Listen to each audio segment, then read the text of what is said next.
एक पुराने गांव में अहमद नाम का एक मेहनती और खुश मिजाज लड़का रहता था। अहमद अपने वालिदैन और छोटे भाई के साथ एक छोटे से घर में रहता था। अगरचे उनके पास ज्यादा पैसे नहीं थे, लेकिन वो एक सादा और खुशहाल जिंदगी गुजारते थे। इसी गांव में एक अमीर और मगरूर आदमी सेठ करीम भी रहता था। सेठ करीम के पास बहुत सी जमीनें और दौलत थी, लेकिन वो हमेशा दूसरों को कमतर समझता और सिर्फ अपने फायदे की फिक्र करता था। खेत का मंजर अहमद और उसका भाई खेत में काम कर रहे हैं।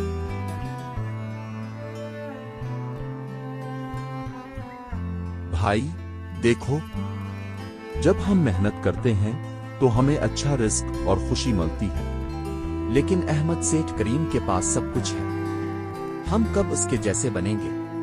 हमें पैसों की फिक्र नहीं करनी चाहिए भाई। दिल की खुशी और अल्लाह के इनामात हमेशा मेहनत करने वालों को मिलते हैं।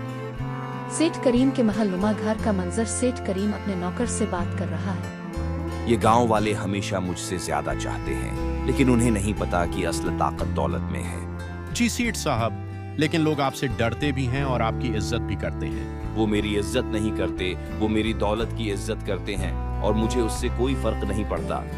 अहमद के घर का मंजर। अहमद की माँ फिक्रमंद नजर आ रही है। अहमद, लोग कह रहे हैं कि सेठ करीम ने हमारी जमीन ले ली है, अब हम क्या करेंगे? माँ फिक्र ना करें, मैं कल सेठ करीम से बात करूंगा। हमें अपने हक के लिए खड़ा होना चाहिए और अल्लाह पर भरोसा रखना चाहिए। सेठ करीम के घर का मंजर। अहमद सेठ करीम के सामने खड़ा है। सेठ करीम, ये जमीन हमारी फैमिली के लिए बहुत अहम है, बरा करम उसे हमें वापस कर दे। सेठ करीम हंसते हुए, तुम लोगों के पास कुछ नहीं है, इस दुनिया में सिर्फ पैसा ही सब कुछ है। सेठ करीम, अब पैसों से खुशी और इंसानियत नहीं खरीद सकते। अल्लाह इंसाफ और रहम करने वालों को पसंद करता है। सेठ करीम बीमार हालत में, मेरे पास सब कुछ है, लेकिन कोई मेरी मदद करने क्यों नहीं आया?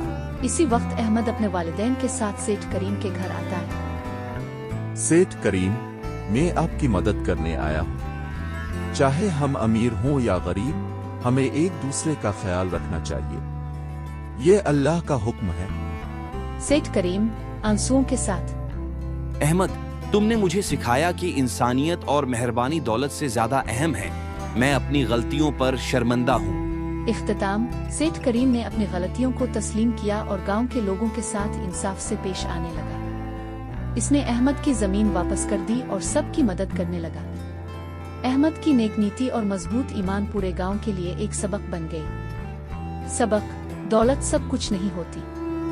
असल दौलत इंसानियत, मेहरबानी और अल्लाह के इंसाफ पर भरोसा करने में है।